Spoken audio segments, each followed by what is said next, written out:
بسم اللہ الرحمن الرحیم الحمد للہ رب العالمین والصلاة والسلام علی سید المرسلین والعاقبۃ للمتقین۔ نماز اسلام کا ایک بہت اہم رکن ہے، اللہ تعالیٰ کی یاد اور اللہ تعالیٰ سے تعلق قائم کرنے کا بہت بڑا ذریعہ ہے۔ نبی اکرم صلی اللہ علیہ وسلم نے نماز کو اپنی آنکھوں کی ٹھنڈک قرار دیا۔ نماز کا وقت ہوتا تو آپ صلی اللہ علیہ وسلم حضرت بلال رضی اللہ تعالی عنہ کو ان الفاظ کے ساتھ آذان دینے کا حکم فرماتے: اقم الصلاۃ یا بلال ارحنا بہا، اے بلال ہمیں نماز سے راحت پہنچاؤ۔ ابو داؤد کی روایت ہے۔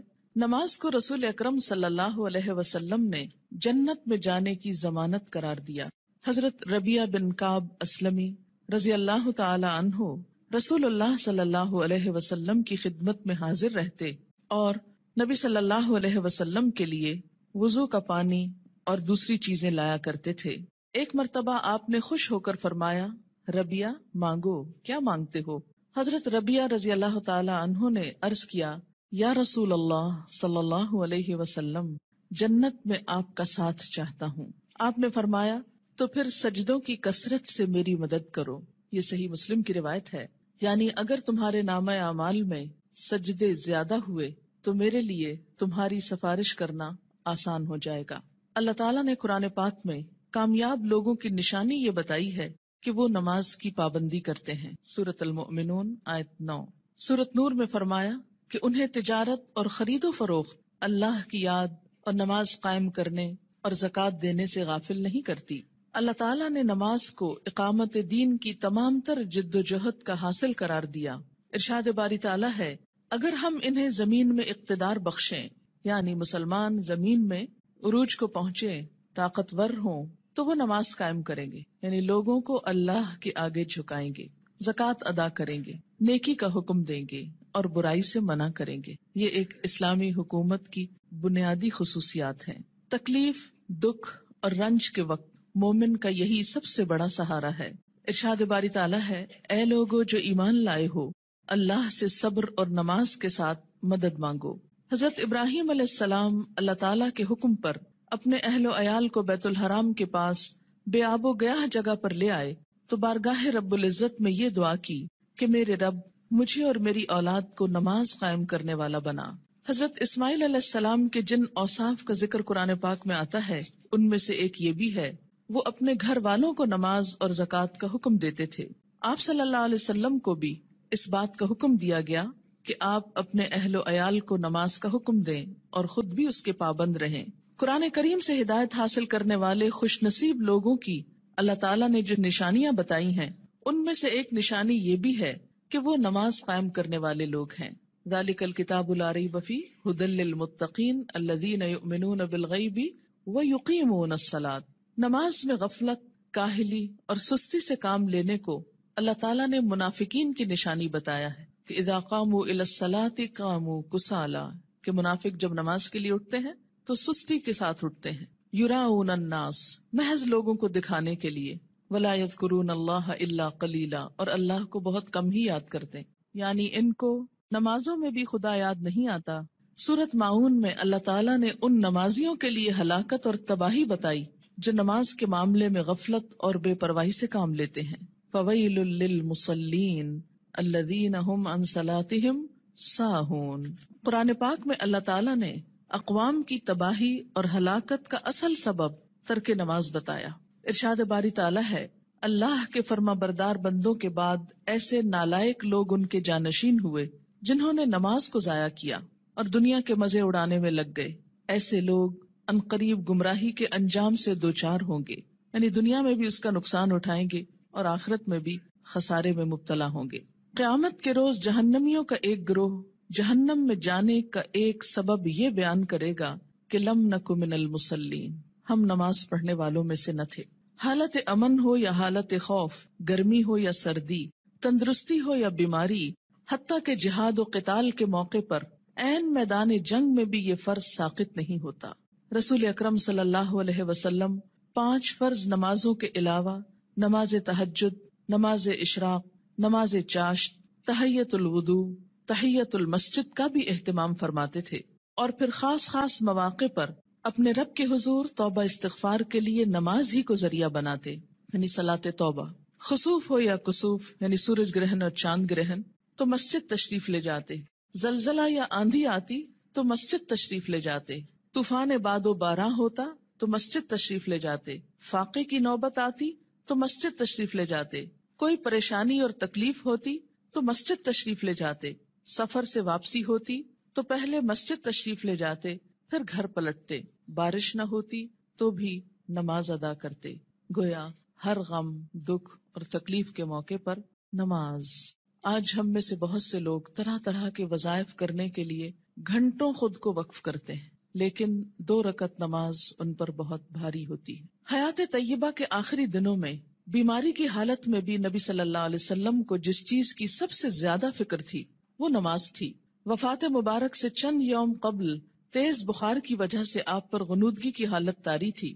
عشاء کے وقت آنکھ کھلی تو سب سے پہلے یہ سوال کیا، کیا لوگوں نے نماز پڑھ لی ہے؟ یعنی سب سے زیادہ جس بات کی فکر تھی وہ کیا؟ نماز. عرض کیا گیا نہیں، آپ ہی کا انتظار ہے. سرور عالم صلی اللہ علیہ وسلم نے پھر اٹھنا چاہا تو بے ہوش ہو گئے. جب آنکھ کھلی تو زبان مبارک سے پھر وہی الفاظ نکلے، کیا لوگوں نے نماز پڑھ لی ہے؟ عرض کیا گیا نہیں، آپ ہی کا انتظار ہے. تیسری مرتبہ اٹھنے کی کوشش میں پھر غشی طاری ہو گئی. افاقہ ہونے پر ارشاد فرمایا، ابو بکر نماز پڑھائیں. وفات مبارک سے چند لمحے پہلے آپ نے امت کو جو آخری وصیت فرمائی وہ یہ تھی، الصلاۃ الصلاۃ وما ملکت ایمانکم، یعنی مسلمانوں نماز نماز اور اپنے غلاموں کا ہمیشہ خیال رکھنا. یعنی ایک طرف حقوق اللہ اور دوسری طرف حقوق العباد. بندوں میں سے سب سے زیادہ محروم مخلوق غلام. نماز بذات خود جتنی اہم ہے، طریقہ نماز بھی اسی قدر اہم ہے. نماز کے بارے میں حکم صرف یہی نہیں کہ اسے ادا کرو، بلکہ حکم یہ بھی ہے کہ اس طرح ادا کرو جس طرح مجھے ادا کرتے دیکھتے رہے ہو. ایک حدیث مبارک میں کچھ یوں آتا ہے کہ قیامت کے روز حقوق اللہ میں سے سب سے پہلے نماز کا حساب لیا جائے گا. جس کی نماز درست طریقے سے پڑھی گئی ہوگی وہ کامیاب و کامران ہوگا، اور جس کی نماز بگاڑی گئی ہوگی وہ ناکام و نامراد ہوگا. اس سے کیا پتہ چلتا ہے کہ قیامت کے روز صرف یہی نہیں پوچھا جائے گا کہ نماز پڑھی یا نہیں، بلکہ یہ بھی دیکھا جائے گا کہ کس طریقے سے پڑھی، کیا اس میں ان تمام امور کا لحاظ رکھا گیا جن کی پابندی ضروری تھی، سنت کے مطابق تھی یا نہیں. اس سے یہ اندازہ لگانا مشکل نہیں کہ ادائیگی نماز کے ساتھ ادائیگی نماز کا طریقہ بھی بہت ضروری ہے. جو مسائل آگے بیان کیے جائیں گے وہ کسی خاص فقہی مسلک کو سامنے رکھ کر نہیں، اور نہ ہی کسی مسلک کو صحیح یا غلط ثابت کرنے کے لیے یہ مجموعہ مرتب کیا گیا ہے، بلکہ پیش نظر صحابہ کرام کا وہ طریقہ ہے جس میں ایک صحابی حضرت حذیفہ رضی اللہ تعالی عنہ نے ایک آدمی کو نماز پڑھتے دیکھا جو رکوع اور سجود پورے نہیں کر رہا تھا. جب وہ آدمی نماز سے فارغ ہوا تو حضرت حذیفہ رضی اللہ تعالی عنہ نے اسے بلا کر کہا، تم نے نماز نہیں پڑھی، اور اگر اسی طرح کی نماز پڑھتے پڑھتے مر گئے تو طریقہ اسلام کے خلاف مرو گے. یعنی اگر رکوع سجدہ صحیح طور پر ادا نہیں ہوا مکمل طور پر تو وہ نماز پھر نماز نہیں، ایک مذاق ہے نماز کا. ایک دوسرے صحابی حضرت عبداللہ بن عباس رضی اللہ تعالی عنہ نے ایک شخص کو نماز عید سے پہلے نفل پڑھتے دیکھا تو اسے منع کیا. وہ کہنے لگا، اللہ تعالیٰ مجھے نماز پڑھنے پر عذاب نہیں کرے گا. حضرت عبداللہ بن عباس نے فرمایا، اللہ تعالیٰ تجھے سنت رسول صلی اللہ علیہ وسلم کی مخالفت کرنے پر ضرور عذاب دے گا، کیونکہ آپ نے کبھی نماز عید سے پہلے عیدگاہ میں نفل نہیں پڑھے تھے. ایسے کاموں سے کیوں اتنی شدت سے روکا گیا؟ کیونکہ اس سے دین بوجھل ہو جاتا ہے. اگر ایک شخص ایک رو میں آ کے کرتا ہے، دوسرا اس کو دیکھ کے کل ایک پورا وہ طریقہ بن جائے گا اور لوگ اس کو اپنے لیے لازم قرار دے دیں گے اور بلا وجہ دین کو بھاری کر لیں گے. ایک اور صحابی حضرت عمارہ بن رویبہ رضی اللہ تعالی عنہ نے خطبہ جمعہ کے دوران حاکم وقت کو ممبر پر ہاتھ بلند کرتے دیکھا تو کہا، اللہ خراب کرے ان ہاتھوں کو. میں نے رسول اللہ صلی اللہ علیہ وسلم کو دیکھا ہے کہ اس سے زیادہ نہ کرتے تھے. یعنی جمعے کے خطبے کا بھی ایک خاص سٹائل ہونا چاہیے، اور اپنی انگشت شہادت سے اشارہ کیا کہ انگلی سے زیادہ آپ خطبے کے دوران ہاتھوں کو نہیں اٹھاتے تھے. آج آپ دیکھیے سنت کی جب مخالفت ہوتی ہے تو اس کا نتیجہ کیا نکلا ہے کہ لوگ دین سے ہی بھاگنا شروع ہو گئے، کیونکہ بتانے والوں کا انداز اور سٹائل اور بیٹھنا اور گفتگو کرنا یہ سب کچھ دین کے یا حق میں جاتا ہے یا خلاف جاتا ہے۔ سنت رسول صلی اللہ علیہ وسلم سے محبت کا یہی جذبہ ہم سب کا مذہب ہے، اور اسی جذبے کے تحت یہ احادیث پیش کی جا رہی ہیں۔ صحابہ کرام کے مذکورہ بالا طرز عمل سے یہ بھی معلوم ہوتا ہے کہ جن مسائل کو ہم فروعی، اختلافی اور غیر اہم سمجھتے ہوئے نظر انداز کر دیتے ہیں، صحابہ کرام کے نزدیک ان کی کتنی اہمیت تھی۔ حقیقت یہ ہے کہ جو شخص رسول اللہ صلی اللہ علیہ وسلم کے اس فرمان مبارک سے آگاہ ہے، من رغب عن سنتی فلیس منی، یعنی جس شخص نے میری سنت اختیار کرنے سے گریز کیا وہ مجھ سے نہیں، وہ کسی بھی سنت کو معمولی اور غیر اہم سمجھ کر نظر انداز کرنے کی جسارت نہیں کر سکتا۔ ہمارے ہاں یہ ٹرینڈ بہت عام ہو گیا ہے کہ جو تو قرآن میں لکھا ہے یا جو فرض کے درجے میں ہے وہ تو ہم کر لیں، اور سنت وہ تو معمولی چیز ہے، کوئی فرض تھوڑی ہے۔ اور ہم نے دیکھا ہے سعودی عرب میں لوگ ایسا نہیں کرتے اور فلاں ملک کے لوگ ایسا نہیں کرتے۔ تو یاد رکھیے کہ ہمارے لیے نہ سعودی عرب کے لوگ کوئی مثال ہیں اور نہ کسی اور ملک کے۔ ہمارے لیے تو مثال 1400 سال پیچھے جاتی ہے نبی اکرم صلی اللہ علیہ وسلم کی ذات میں۔ سب سے پہلے نماز کے لیے نیت کا درست ہونا ضروری ہے، کیونکہ نیت کے بغیر اگر کوئی شخص وہ تمام ایکشنز کرے جو نماز کے ہوتے ہیں تو اس کی نماز نہ ہوگی۔ کسی بھی عمل کے اجر و ثواب کا دار و مدار نیت پر ہے۔ حضرت عمر بن خطاب رضی اللہ تعالی عنہ کہتے ہیں، میں نے رسول اللہ صلی اللہ علیہ وسلم کو فرماتے ہوئے سنا کہ اعمال کا دار و مدار نیت پر ہے، ہر شخص کو وہی ملے گا جس کی اس نے نیت کی، لہٰذا جس نے دنیا حاصل کرنے کی نیت سے ہجرت کی اسے دنیا ہی ملے گی، جس نے کسی عورت سے نکاح کرنے کی غرض سے ہجرت کی اسے عورت ہی ملے گی، بس مہاجر کی ہجرت کا صلہ وہی ہے جس کے لیے اس نے ہجرت کی۔ یعنی ہجرت جیسا بڑا نیکی کا کام بھی زیادہ فائدہ مند نہیں اگر اللہ کے لیے نہ ہو۔ فتنہ دجال سے بھی بڑا فتنہ دکھاوے کی نماز ہے، دکھاوے کی نماز۔ عن ابی سعید رضی اللہ عنہ قال خرج علینا رسول اللہ صلی اللہ علیہ وسلم ونحن نتذاکر المسیح الدجال فقال الا اخبرکم بما هو اخوف علیکم عندی من المسیح الدجال فقلنا بلى یا رسول اللہ صلی اللہ علیہ وسلم قال الشرک الخفی ان يقوم الرجل فيصلي فيزيد صلاته لما يرى من نظر رجل رواہ ابن ماجہ۔ حضرت ابو سعید رضی اللہ عنہ کہتے ہیں کہ ہم مسیح دجال کا ذکر کر رہے تھے، اتنے میں رسول اللہ صلی اللہ علیہ وسلم تشریف لائے اور فرمایا، کیا میں تمہیں دجال کے فتنے سے زیادہ خطرناک بات سے آگاہ نہ کروں؟ ہم نے عرض کیا، ضرور یا رسول اللہ صلی اللہ علیہ وسلم۔ آپ نے فرمایا، شرک خفی یعنی خفیہ شرک جس کو پروناؤنس نہ کیا جائے لیکن وہ دل میں چھپاؤ، یہ دجال سے بھی زیادہ خطرناک ہے، اور وہ یہ ہے کہ ایک آدمی نماز کے لیے کھڑا ہو اور نماز کو اس لیے لمبا کرے کہ کوئی آدمی اسے دیکھ رہا ہے، یعنی تنہائی میں نماز پڑھے تو چھوٹی سی پڑھ لے، قل هو اللہ پڑھ کے ختم کر دے، اور اگر لوگوں کے بیچ میں پڑھ رہا ہے، لوگوں کے ساتھ پڑھ رہا ہے تو صرف اس لیے لمبی کر دے کہ لوگ دیکھیں گے تو پھر ان کے نزدیک میں بہت نیک کہلاؤں گا۔ اسے شرک بھی کہا گیا، یعنی شرک خفی، اور اسے دجال کے فتنے سے زیادہ بدترین چیز قرار دیا گیا۔ اور یہ بندوں کو بھی دھوکہ دینا ہے اور اللہ کو بھی۔ منافقین کی ایک صفت ہم نے قرآن پاک میں پڑھی تھی کہ یخادعون اللہ والذین آمنوا، یعنی اپنے ساتھ والوں کو دھوکہ دینے کی بات ہے نا، کہ وہ سمجھیں گے کہ میں اتنا اچھا نمازی ہوں جبکہ ہوں نہیں، تنہائی میں پڑھوں تو کچھ اور پڑھتا ہوں۔ وما یخدعون الا انفسهم، ایسے لوگ محض اپنے آپ ہی کو دھوکہ دیتے ہیں۔ تو جیسی ہم اکیلے میں پڑھتے ہیں ویسی اگر سب کے سامنے پڑھ لیں گے تو کوئی ہم کو نہیں مارے گا، ہو سکتا ہے کوئی نوٹس بھی نہ کر رہا ہو ہم کیا کر رہے ہیں، کسی کو اتنی فرصت کہاں کہ وہ سب اپنے کام چھوڑ کے صرف یہ دیکھے کہ اس کی نماز کتنی لمبی اور چھوٹی۔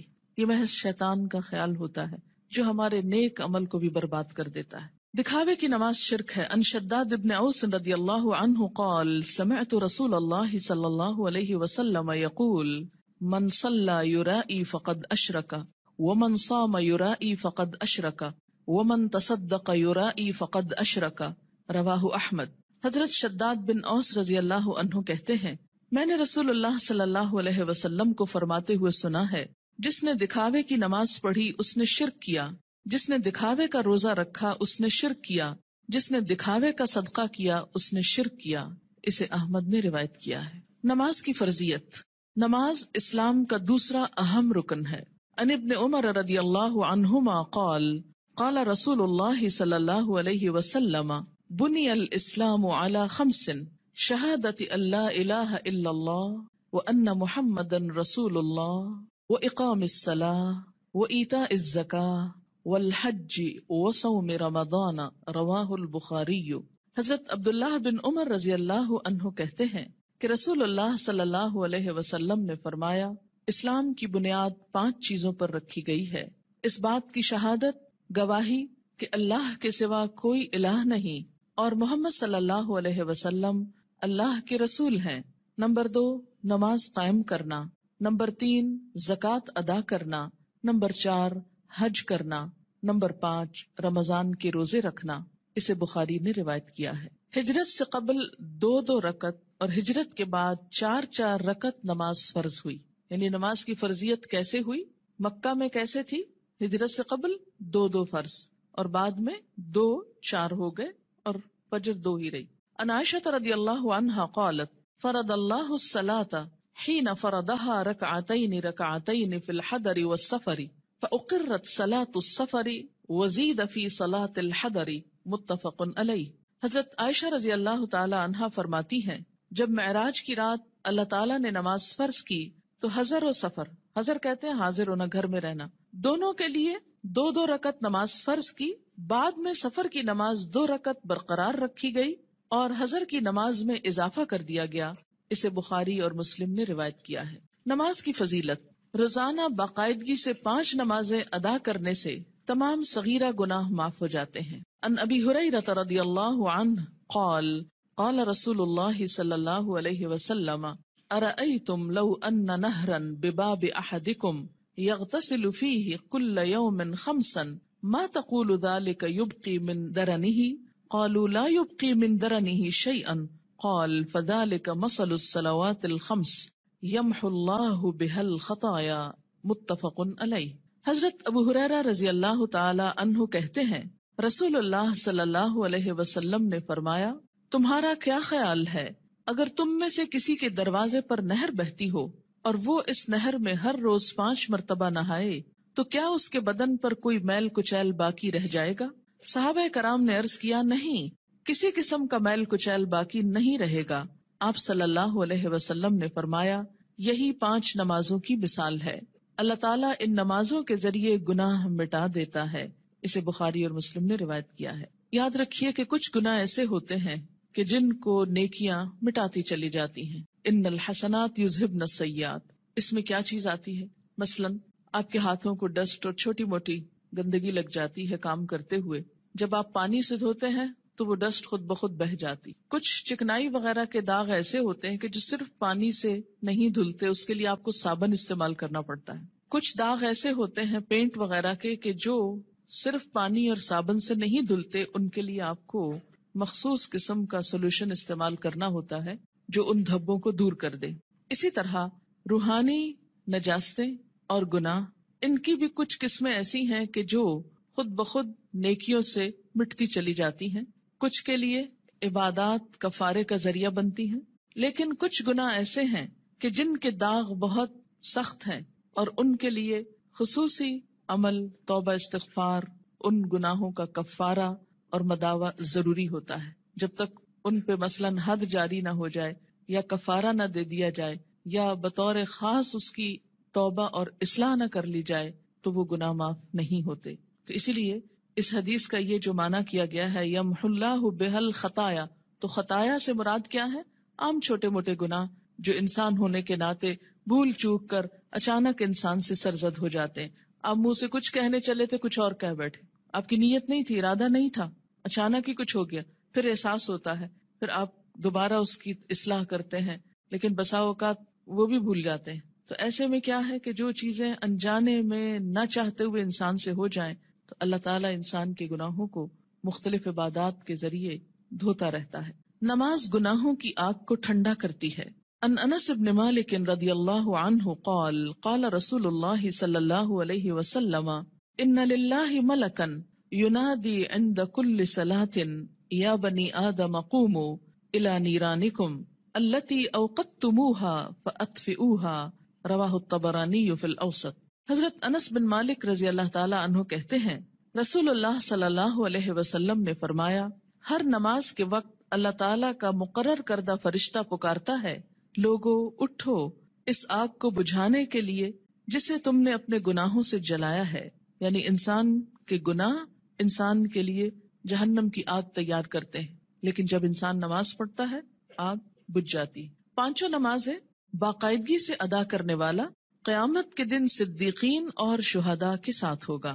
ان عمر ابن مرۃ الجہنی رضی اللہ عنہ قال جاء رجل الى النبي صلی اللہ علیہ وسلم فقال یا رسول اللہ ارأیت ان شہدت ان لا الہ الا اللہ وانک رسول اللہ وصلیت الصلوات الخمس وادیت الزکاة وصمت رمضان وقمته فممن انا قال من الصدیقین والشہداء رواہ ابن حبان. حضرت عمر بن مرہ جہنی رضی اللہ تعالی عنہ کہتے ہیں کہ ایک آدمی نبی اکرم صلی اللہ علیہ وسلم کی خدمت میں حاضر ہوا اور عرض کیا یا رسول اللہ بتائیے اگر میں گواہی دوں کہ اللہ کے سوا کوئی الہ نہیں، آپ اللہ کے رسول ہیں، اور 5 نمازیں ادا کروں، زکوٰۃ دوں، رمضان کے روزے رکھوں اور رمضان میں قیام بھی کروں یعنی تراویح بھی پڑھوں، تو میرا شمار کن لوگوں میں ہوگا؟ آپ صلی اللہ علیہ وسلم نے ارشاد فرمایا صدیقین اور شہداء میں. اسے ابن حبان نے روایت کیا ہے. یعنی فرائض کا پورا کرنے والا بلند درجے رکھتا ہے، الا یہ کہ وہ بندوں کے حقوق میں ایسی کمی کرے کہ جس سے اس کے فرائض کا اجر بھی ختم ہو جائے. رات کی تاریکی میں مسجد میں آنے والے نمازیوں کے لیے قیامت کے دن مکمل نور کی خوشخبری ہے. ان بریدہ رضی اللہ عنہ ان النبی صلی اللہ علیہ وسلم قال بشر المشائین فی الظلم الى المساجد بالنور التام یوم القیامہ رواہ ابو داود والترمذی. حضرت بریدہ رضی اللہ تعالی عنہ روایت کرتے ہیں کہ نبی اکرم صلی اللہ علیہ وسلم نے فرمایا اندھیرے میں مسجدوں کی طرف چل کر جانے والوں کو قیامت کے دن مکمل روشنی کی خوشخبری دے دو. یہ تو آپ سب جانتے ہیں نا کہ حشر کے میدان میں بہت اندھیرا ہوگا، لیکن کچھ لوگوں کے پاس نور ہوگا، کچھ کے پاس ہوگا پھر چھین لیا جائے گا منافقوں سے. اور یہ نور کون سا نور ہوگا؟ انسان کے اپنے اعمال کا. اور اس نور کو بڑھانے والی چیز نماز ہے، اور خصوصاً رات کے اندھیرے میں مسجد جانے والوں کے لیے خوشخبری ہے. عورتوں کے لیے گھر میں ہی یہ نماز پڑھنے کا اجر ہے، اور اگر وہ مسجد نہیں بھی جا پاتی تو انشاءاللہ پابندی سے نماز ادا کرنے کی صورت میں وہ اس اجر سے محروم نہیں رہیں گی. نور کی وہ دعا بھی سکھائی گئی نا کہ ربنا اتمم لنا نورنا، اللہ ہمارا نور ہم پہ مکمل کر دے. کہ حشر کے میدان میں یہ دعا مانگیں گے اہل ایمان اس پریشانی سے کہ کہیں ان کا نور ان سے چھین نہ لیا جائے. مسجد میں آنے والے نمازی اللہ کے ملاقاتی ہیں جن کی اللہ تعالیٰ عزت فرماتا ہے. وَأَن سلمان رضی اللہ عنہ ان النبی صلی اللہ علیہ وسلم قال من تودأ فی بیتہ فاحسن الوضوء ثم اتى المسجد فهو زائر اللہ وحق علی المزور ان یکرم الزائر رواہ الطبرانی. حضرت سلمان رضی اللہ تعالی عنہ سے روایت ہے کہ نبی اکرم صلی اللہ علیہ وسلم نے فرمایا جس نے اپنے گھر میں اچھی طرح وضو کیا اور پھر مسجد میں آیا وہ اللہ کا ملاقاتی ہے، اور میزبان کے لیے ضروری ہے کہ وہ اپنے ملاقاتی کی عزت کرے. قیامت کے دن ایسے لوگوں کو عزت کے ساتھ جنت میں رکھا جائے گا، عزت کا لباس پہنایا جائے گا اور عزت کا مقام دیا جائے گا. وَلَهُمْ أَجْرٌ کریم کی جو بات آتی ہے، کریم عزت والا. نماز کی اہمیت. بے نماز کا انجام قارون، فرعون، حامان اور ابی ابن خلف کے ساتھ ہوگا. ان عبداللہ ابن عمرو ابن العاص رضی اللہ عنہما ان النبی صلی اللہ علیہ وسلم انہ ذکر الصلاة یوما فقال من حافظ علیہا كانت له نورا وبرهانا ونجاة يوم القيامة ومن لم يحافظ عليها لم يكن له نورا ولا برهانا ولا نجاة وكان يوم القيامة مع قارون وهامان وفرعون وأبي بن خلف رواه ابن حبان. حضرت عبداللہ بن عمرو بن العاص رضی اللہ تعالی عنہ کہتے ہیں کہ نبی اکرم صلی اللہ علیہ وسلم نے ایک دن نماز کا ذکر کرتے ہوئے فرمایا جس شخص نے نماز کی حفاظت کی اس کے لیے نماز قیامت کے روز نور، برہان اور نجات کا سبب ہوگی، اور جس نے نماز کی حفاظت نہ کی اس کے لیے نہ نور ہوگا، نہ برہان، نہ نجات. نیز قیامت کے روز اس کا انجام قارون، فرعون، حامان اور ابی ابن خلف کے ساتھ ہوگا. اسے ابن حبان نے روایت کیا ہے. یہاں پر نماز کی حفاظت کا ذکر ہے، پابندی وقت بھی مراد ہے، رکوع اور سجود وغیرہ کی حفاظت بھی، اپنے دل اور خیالات کی حفاظت بھی، طہارت کی حفاظت بھی. تو ایسی نماز پڑھنے والے کی اللہ تعالیٰ بھی حفاظت فرمائیں گے، اور قیامت کے دن اس کے لیے یہ نماز سراسر فائدے کا سبب ہوگی. اور اگر نہیں تو ایسا شخص فرعون، قارون جو مال کی محبت میں گرفتار تھا، کیونکہ عموماً انسان نمازوں کی پرواہ کیوں نہیں کرتا؟ مال کی محبت میں گرفتار ہو کر. فرعون حکومت اور جاہ و مال کی وجہ سے، تکبر کی وجہ سے. حامان جو اس کا مشیر تھا، جو فرعون کی خوشنودی حاصل کرنے کے لیے اسی کے دین پر تھا اور اسی کا مددگار اور وزیر تھا. آج بھی دنیا میں بہت سے ایسے لوگ ہیں جو اپنے بڑوں کی خوشنودی حاصل کرنے کے لیے اپنے کسی باس کی یا کسی بڑے کی اس کا کام کرتے کرتے یا اس کی خوشامد کرتے کرتے اللہ تعالیٰ کا یہ حق بھول جاتے ہیں. اور اسی طرح ابی ابن خلف اسلام دشمنوں میں سے تھا. یعنی ایسا شخص جو نماز کی حفاظت نہ کرے، پھر اسے صدیقین اور شہداء کے ساتھ ہونے کی بجائے ایسے مجرموں کے ساتھ رکھا جائے گا. اسلام اور کفر کے درمیان حد فاصل نماز ہے. عن جابر رضی اللہ عنہ قال قال رسول اللہ صلی اللہ علیہ وسلم بین الرجل و بین الشرک والکفر ترک الصلاۃ، رواہ مسلم. حضرت جابر رضی اللہ عنہ سے روایت ہے کہ رسول اللہ صلی اللہ علیہ وسلم نے فرمایا، آدمی اور شرک یا کفر کے درمیان حد فاصل ترک نماز ہے. یعنی نماز کا پڑھنا یا چھوڑنا اس کو ایک طرف یا دوسری طرف لے آتا ہے. اسے مسلم نے روایت کیا ہے. مثلاً ایک شخص مسلمان ہے، اسلام کی حفاظت میں ہے، یہ حفاظت جو ہے یہ نماز کے ساتھ ہے، یا یوں کہیے کہ نماز ہی کی یہ باؤنڈری. جب کوئی شخص نماز نہیں پڑھتا، اس عہد کو توڑتا ہے تو وہ کٹ جاتی ہے ڈور جس سے وہ محفوظ تھا، اور اس کے بعد وہ اسلام کی حدوں سے نکل کر کفر کے قریب ہو جاتا ہے یا اس میں داخل ہو جاتا ہے. 10 برس کی عمر میں اگر بچہ نماز کا عادی نہ بنے تو اسے مار کر نماز پڑھوانی چاہیے، یعنی سختی کی جا سکتی ہے. عن عمرو بن شعیب عن ابیہ عن جدہ رضی اللہ عنہما قال قال رسول اللہ صلی اللہ علیہ وسلم مروا اولادکم بالصلاة وهم ابناء 7 سنین واضربوهم علیہا وهم ابناء 10 سنین وفرقوا بینہم فی المضاجع، رواہ ابو داود. حضرت عمر اپنے باپ شعیب سے اور شعیب اپنے دادا عبداللہ بن عمرو بن عاص سے روایت کرتے ہیں کہ رسول اللہ صلی اللہ علیہ وسلم نے فرمایا، جب تمہارے بچے 7 برس کے ہو جائیں تو انہیں نماز پڑھنے کا حکم دو. جب 10 برس کے ہو جائیں اور نماز باقاعدگی سے نہ پڑھیں تو نماز پڑھانے کے لیے انہیں مارو. نیز 10 برس کی عمر کے بچوں کو علیحدہ علیحدہ بستروں پر سلاؤ. اسے ابو داؤد نے روایت کیا ہے. 10 سال کی عمر تک بچے کی عادتیں پختہ ہو جاتی. اگر اس عمر میں والدین کچھ محنت کر لیں، تکلیف کر لیں، تو باقی زندگی میں پھر آسانی ہو جائے گی، کیونکہ والدین سے پوچھا جائے گا بچوں کی تربیت کے بارے میں. قرآن پاک میں اللہ تعالیٰ فرماتے ہیں، یا ایھا الذین آمنوا قوا انفسکم واہلیکم نارا، اے لوگو جو ایمان لائے ہو، بچاؤ اپنے آپ کو اور اپنے اہل و عیال کو آگ سے. ہم سمجھتے ہیں ایمان اور آگ، ہم نے تو کلمہ پڑھ لیا، ہمیں آگ کیوں چھوئے گی؟ اللہ تعالیٰ ایمان والوں ہی سے فرما رہے ہیں کہ اپنے آپ کو اور اپنے بچوں کو، بیوی کو، گھر والوں کو، اہل و عیال کو آگ سے بچاؤ. یعنی ان کی اسلامی خطوط پر تربیت کرو تاکہ وہ اللہ کے بندے بن کر زندگی بسر کر سکیں.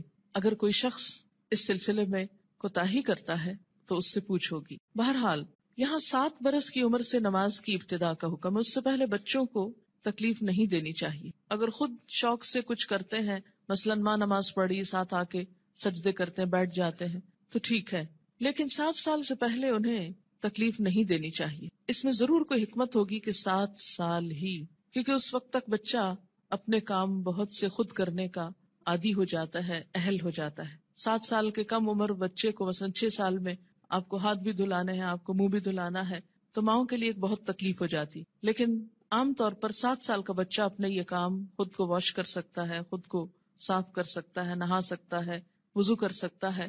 تو 7 سال کی عمر میں ابتدا کی جائے اور 3 سال تک نرمی سے اسے نماز کا عادی بنایا جائے. جب 10 سال کا ہو جائے تو پابندی شروع کرا دی جائے، اور اب اگر پابندی نہ کرے تو سختی کی جائے.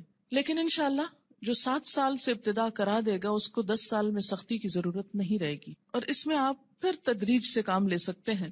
مثلا میں نے اپنے بچوں کے ساتھ یہ کیا کہ ان کو جو 7ویں سال کی جو برتھ ڈے آپ سیلیبریٹ کرتے ہیں تو کیک کھلانے کی بجائے بٹھا کے یہ بتایا کہ نماز کتنی امپورٹنٹ ہے، اور آج سے تم 7 سال کے ہو گئے ہو اور ہم سب مل کر مغرب کی نماز پڑھیں گے. میں نے یہ نہیں کہا کہ تم پڑھو، بلکہ ہم پڑھیں گے، اور ساتھ کھڑے ہو کر وضو کروایا، ساتھ کھڑے ہو کر نماز پڑھائی. اس سے بچے کو کچھ بھی مشکل نہیں ہوئی. نماز سے پہلے وضو ایک مشکل کام ہوتا ہے، جو وہ مرحلہ پار کر جائے اس کے لیے اگلا مرحلہ آسان ہو جاتا ہے. تو مائیں اگر وضو کرتے وقت تھوڑا سا وقت 5-7 منٹ لگائیں اور ساتھ وضو کرائیں، اس سے وضو کی بھی اصلاح ہوگی انشاءاللہ، کہ دیکھا جائے گا کہ وہ اپنے کپڑے تو نہیں بھگو رہے یا باتھ روم تو نہیں بھگو رہے. کیونکہ بہت دفعہ دیکھنے میں آتا ہے اب تک کہ بچے تو کیا، بڑے بڑے میچور لوگ جب کسی واش روم سے نکلتے ہیں تو سارا واش روم یوں لگتا ہے جیسے کوئی نہا کے نکلا ہو یہاں سے. کبھی سمجھ نہیں آئی کہ اس قدر پانی گرانے کی کہ جو سنک سے باہر زمین پر بھی پورا پھیل جائے اور کپڑے بھی اور سب کچھ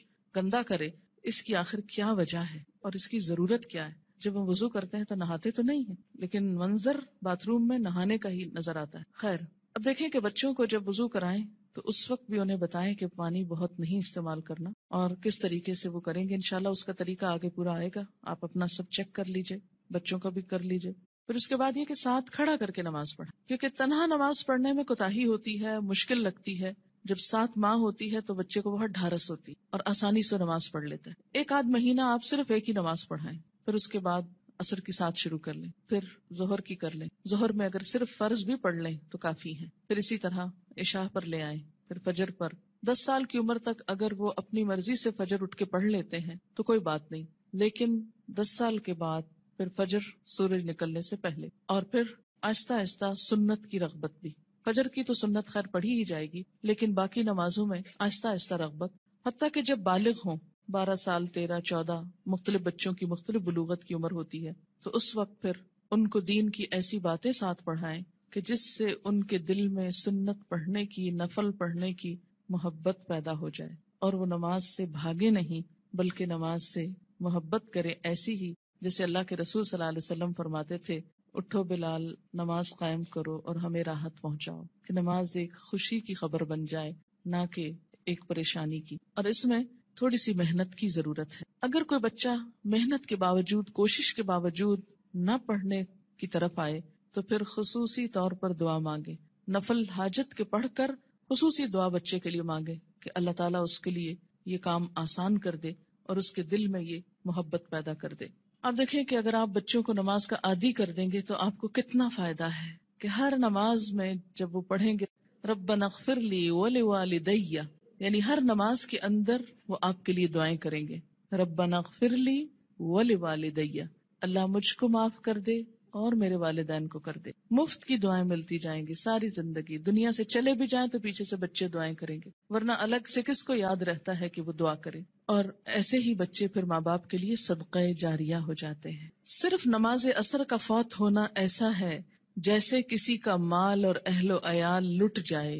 عن ابن عمر رضی اللہ عنہما قال قال رسول اللہ صلی اللہ علیہ وسلم الذي تفوته صلاة العصر فكأنما وتر أهله وماله متفق علیہ.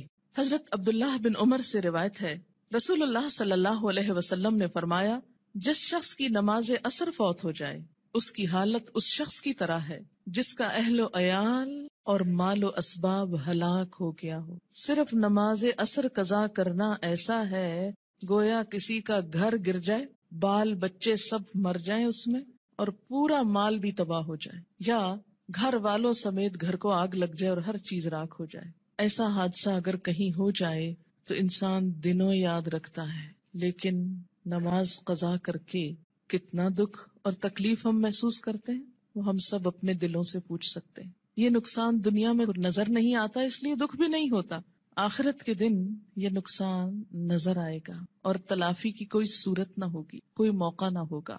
اچھا، یہ جو حدیث ہے یہ بخاری اور مسلم نے روایت کی ہے، یعنی متفق علیہ حدیث ہے، یعنی کوئی ایسی کھیل مذاق کی بات نہیں ہے کہ ایسی ڈرا رہے. نماز سے غفلت کی سزا. حضرت سمرہ بن جندب رضی اللہ تعالی عنہ روایت کرتے ہیں کہ آن حضور صلی اللہ علیہ وسلم اپنے اصحاب سے پوچھا کرتے، کیا تم میں سے کسی نے کوئی خواب دیکھا ہے؟ سمرہ کہتے ہیں پھر اللہ تعالیٰ جس کے لیے چاہتا وہ اپنا خواب بیان کرتا، یعنی اللہ کے اذن سے لوگ اپنا خواب بیان کرتے. ایک دن صبح کے وقت ایسا ہوا آن حضرت صلی اللہ علیہ وسلم نے فرمایا، گزشتہ رات کو میرے پاس 2 فرشتے آئے، جبرائیل اور میکائیل علیہ السلام. دونوں نے مجھ کو اٹھایا اور کہنے لگے چلو. میں ان کے ساتھ چلا. ایک آدمی کے پاس پہنچے جو کروٹ پر لیٹا ہے، یعنی پہلو پہ لیٹا ہوا ہے، اور دوسرا شخص جو ایک فرشتہ ہے پتھر لیے ہوئے اس کے سر پہ کھڑا ہے. وہ کیا کرتا ہے؟ جھک کر پتھر سے اس کا سر کچل ڈالتا ہے. یعنی کھڑا آدمی جھک کر پتھر سے سر کچلتا ہے اور پتھر ڈھلک کر ادھر آ جاتا ہے. یعنی جب وہ پھینکتا ہے سر کچل کر پتھر دوسری طرف چلا جاتا ہے.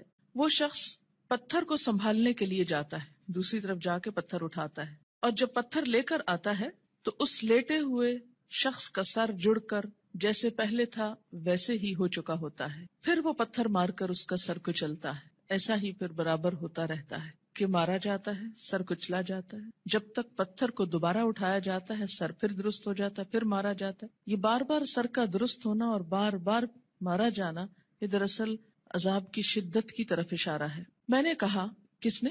نبی صلی اللہ علیہ وسلم نے ان فرشتوں سے پوچھا، سبحان اللہ، یہ دونوں کون ہیں؟ انہوں نے کہا چلو، یعنی ابھی نہیں پوچھو. ہم پھر چل پڑے اور ایک شخص پر پہنچے جو سیدھا لیٹا ہوا ہے، چت لیٹا ہوا ہے، اور اس کے پاس ایک اور شخص لوہے کی سنی لیے ہوئے کھڑا ہے، یعنی لوہے کا ایک ہیمر سا. وہ کیا کرتا ہے؟ اس کے منہ کے ایک طرف جا کر اس کا گلپھڑا گدی تک پھاڑ ڈالتا ہے، یعنی منہ کے اندر سے، اور نتنے اور آنکھ کو بھی اسی طرح گدی تک چیر دیتا ہے، نتنے کو بھی، آنکھ کو بھی، منہ کو بھی. پھر منہ کی دوسری طرف جا کر بھی ایسا ہی کرتا ہے، اور جب ایک طرف کا چیرتا ہے تو دوسری طرف جا کر بھی ایسا ہی کرتا ہے، اور جب ایک طرف چیر چکا ہوتا ہے تو دوسری طرف بالکل درست ہو چکی، نہیں پہلے ایک طرف پھر دوسری طرف، اتنے میں پہلا درست ہو چکا ہوتا ہے، اور پھر وہ اسی طرح اس کو چیرتا ہے، پھر وہ درست ہو جاتا ہے. ایسا ہی برابر ہو رہا ہے. میں نے اپنے ساتھ والے فرشتوں سے پوچھا، سبحان اللہ، یہ دونوں کون ہیں؟ انہوں نے کہا چلو چلو، یعنی ابھی آگے چلتے ہیں، ابھی نہ پوچھو. خیر پھر ہم تینوں چلے. ایک گڑھے پر پہنچے جو تندور کی طرح تھا. سمرہ بن جندب رضی اللہ تعالی عنہ کہتے ہیں، میں سمجھتا ہوں کہ آن حضور صلی اللہ علیہ وسلم نے یہ بھی فرمایا، اس تندور میں غل اور شور ہو رہا تھا. ہم نے جو جھانک کر دیکھا تو اس میں مرد اور عورتیں ہیں، لیکن سب ننگے، اور جب ان کے نیچے سے آگ کی لپٹ ان پر آتی ہے تو چلاتے ہیں. میں نے اپنے ساتھ والے فرشتوں سے پوچھا، یہ کون لوگ ہیں؟ انہوں نے کہا چلو، یعنی ابھی آگے چلتے ہیں. خیر پھر ہم تینوں چلے اور ایک ندی پر پہنچے.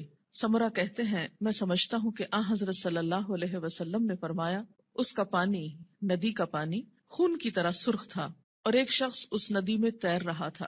ندی کے کنارے ایک اور شخص کھڑا تھا جس نے اپنے سامنے بہت سے پتھر اکٹھے کر رکھے تھے. یہ شخص جو ندی میں تیر رہا تھا، تیرتے تیرتے اس کنارے والے شخص کے پاس آتا اور اپنا منہ کھول دیتا. وہ اس کے منہ میں ایک پتھر دے دیتا، پھر ندی میں چل دیتا، پھر لوٹ کر آتا تو کنارے والا شخص ایک اور پتھر اس کے منہ میں دے دیتا. غرض جب وہ لوٹ کر آتا یہی ہوتا. میں نے اپنے ساتھ والے فرشتوں سے پوچھا، یہ دونوں کون ہیں؟ انہوں نے کہا چلو چلو چلو، چلتے ہیں. خیر پھر ہم تینوں چلتے چلتے ایک نہایت بدصورت بد شکل مرد کے پاس پہنچے، بہت ہی بدصورت جو تم نے کبھی بھی دیکھا ہو. وہ کیا کر رہا تھا؟ آگ سلگا رہا تھا اور اس کے گرد دوڑ رہا تھا. میں نے اپنے ساتھ والے فرشتوں سے پوچھا، یہ کون ہے؟ انہوں نے کہا چلو چلتے ہیں. پھر ہم تینوں چلے. چلتے چلتے ایک بہت گھنے سبز باغیچے پر پہنچے. اس میں ہمہ قسم کے پھول تھے، یعنی ہر طرح کے پھول تھے. اس کے بیچوں بیچ ایک لمبے قد کا آدمی تھا، اتنا لمبا کہ مجھ کو اس کا سر دیکھنا مشکل ہو گیا، اور اس کے گرد بہت سے لڑکے جمع ہیں. اتنے لڑکے میں نے کبھی نہیں دیکھے. میں نے اپنے ساتھ والے فرشتوں سے پوچھا، یہ لمبا شخص کون ہے اور یہ لڑکے کون ہیں؟ انہوں نے کہا چلو چلتے ہیں، ابھی نہ پوچھو. خیر پھر ہم تینوں چلے اور ایک بڑے باغ پر پہنچے. ایسا بڑا باغ اور عمدہ باغ میں نے کبھی نہیں دیکھا. میرے ساتھ والے فرشتوں نے مجھ سے کہا، اس باغ میں ایک درخت تھا، اس پر چڑھ جا.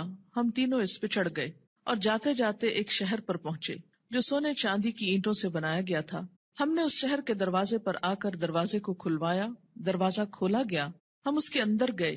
وہاں ہم کو ایسے آدمی ملے کہ ان کا آدھا دھڑ تو نہایت خوبصورت، بہت ہی خوبصورت جو کبھی تم نے دیکھا ہو، اور آدھا بدصورت.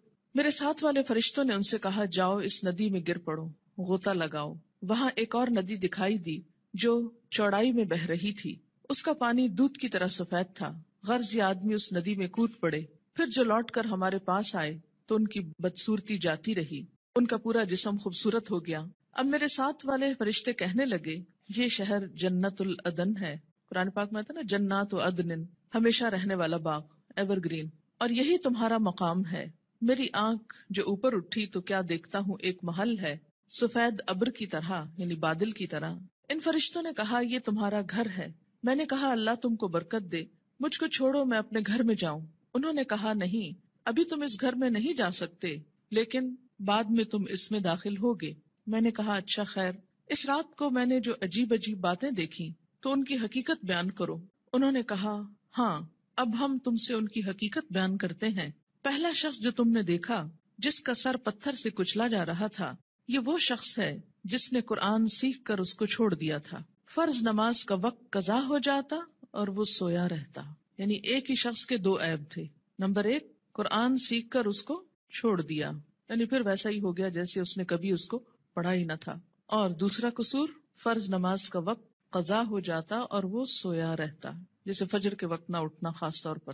وہ شخص جس کے گل پھڑے اور نتنے اور آنکھیں گدی تک چیر رہے تھے، وہ دنیا میں کیا کرتا تھا؟ صبح کو گھر سے نکلتے ہی ایک جھوٹی خبر تراشتا، لوگوں سے کہتا، یعنی پھر بیان کرتا، وہ خبر سارے جہان میں پھیل جاتی۔ یعنی مشغلے کے طور پر کیا اس نے کام اپنا رکھا تھا؟ جھوٹی خبر گھڑنا اور اس کو پھیلا دینا، اور وہ سارے جہان میں پھیل جاتی۔ اور ننگے مرد اور عورت جو تم نے تندور میں دیکھے، وہ زنا کرنے والے اور زنا کرنے والیاں ہیں، یعنی وہ مرد اور عورت جن کے ایکسٹرا میریٹل ریلیشنز تھے دنیا میں۔ اور وہ شخص جو ندی میں تیر رہا تھا، اس کے منہ میں پتھر دیے جاتے تھے، یہ سود خور ہے۔ اور وہ بدصورت شخص جو آگ سلگا رہا تھا اور اس کے گرد دوڑ رہا تھا، وہ دوزخ کا داروغہ ہے۔ اس کا نام کیا ہے؟ قرآن پاک میں کیا آتا ہے؟ مالک نامی۔ لمبا شخص جو باغیچے میں ملا تھا، وہ ابراہیم علیہ السلام پیغمبر ہیں۔ ان کے گرد وہ لوگ ہیں جو اسلام کی فطرت پر مرے، یعنی توحید پر۔ سمرہ کہتے ہیں بعض مسلمانوں نے آپ صلی اللہ علیہ وسلم سے عرض کیا، یا رسول اللہ صلی اللہ علیہ وسلم، اور مشرکوں کے بچے جو نابالغ مرتے ہیں وہ بھی ان میں داخل ہیں؟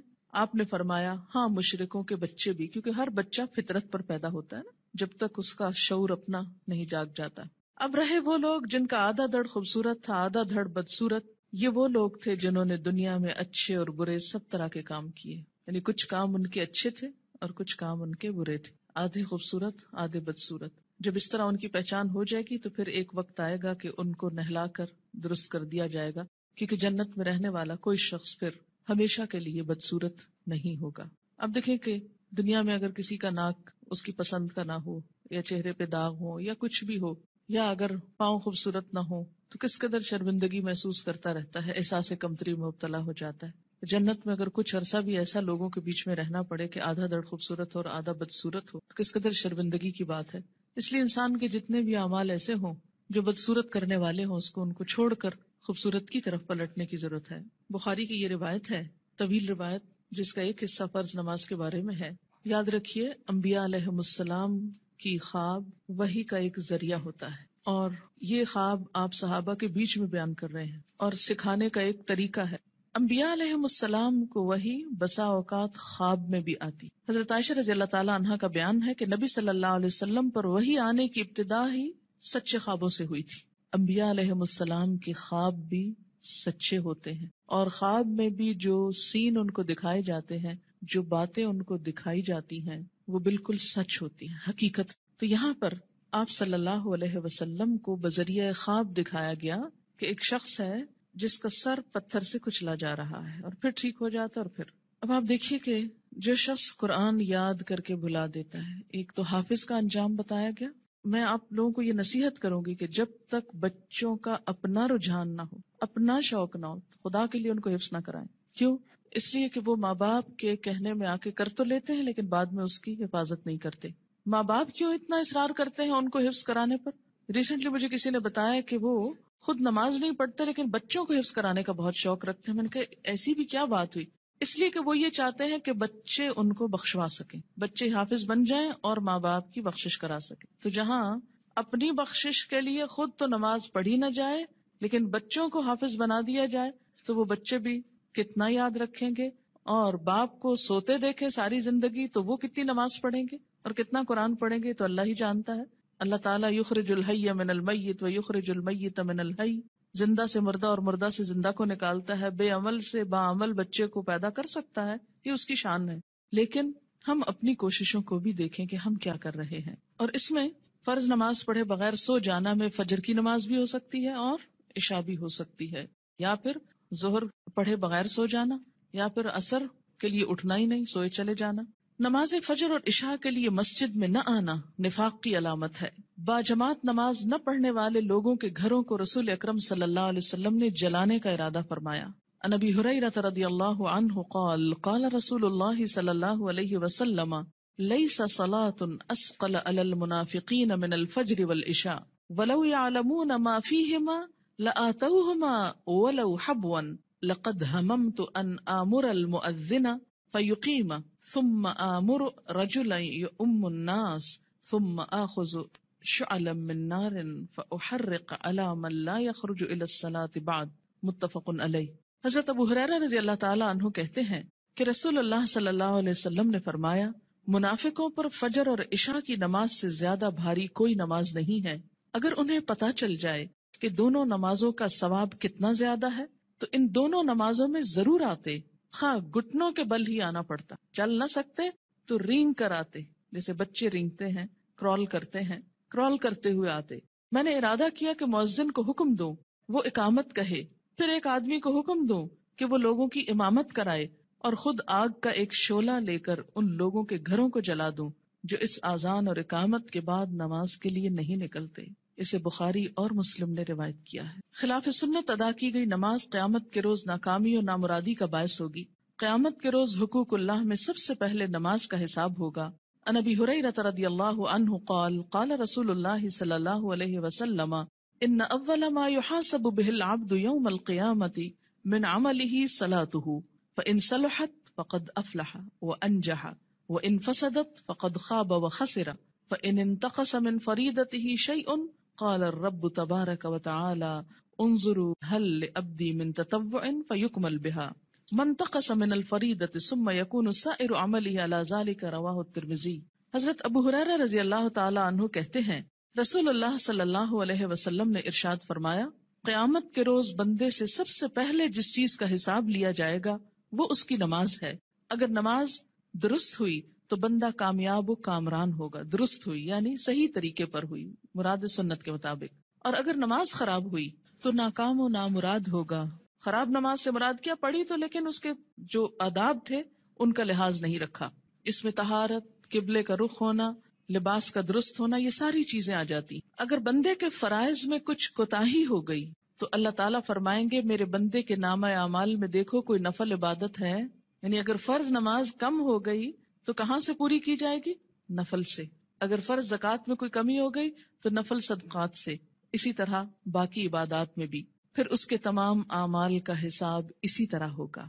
پہلے فرائض کو دیکھا جائے گا، اگر کوئی کمی ہو تو نوافل سے پوری کر دی جائے گی. لیکن اگر پڑھے ہی صرف فرض ہوں اور وہ بھی صحیح طریقے پر نہ ہو، اور نوافل کی طرف تو ہماری عام طور پر توجہ ہی کم ہوتی ہے. ہم میں سے کتنے نفل روزے رکھتے ہیں، کتنے نفلی صدقہ کرتے ہیں، کتنے نفل نماز پڑھتے ہیں، کتنے نفلی حج کرتے ہیں. نفل تو ایکسٹرا کے معنوں میں ہے، لیکن چلے اگر کم بھی ہے کچھ تو اس کو صحیح طریقے پر تو ادا کیا جائے تاکہ وہ قیامت کے دن نجات کا سبب بنے. وآخر دعوانا ان الحمد للہ رب العالمین.